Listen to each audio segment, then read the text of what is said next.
देश आज 72वां गणतंत्र दिवस मना रहा है। 26 जनवरी 1950 को देश में संविधान लागू किया गया था। रायपुर में आज़ादी के आंदोलन की गवाही देने वाले कई ऐतिहासिक इमारत मौजूद हैं। राजधानी के बीच स्थित महंत घासीदास संग्रहालय में ऐसे स्तंभ हैं जो आज़ादी के परवानों की याद दिलाते हैं।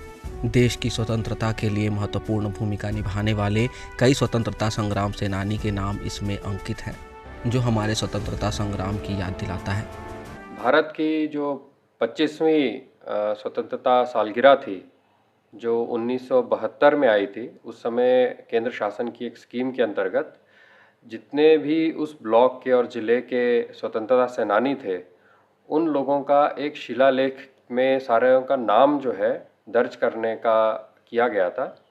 उसी के अंतर्गत यहाँ पे धरसींवा और तिल्दा ब्लॉक के लगभग 209 स्वतंत्रता सेनानियों का नाम जो है उसमें उल्लेखित है।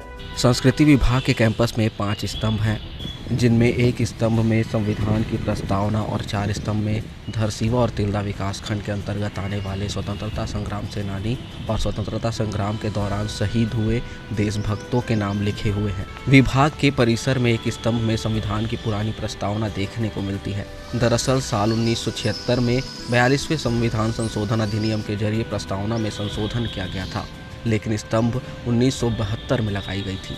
ऐसे में अब भी इसमें संविधान की पुरानी प्रस्तावना देखने को मिलती है।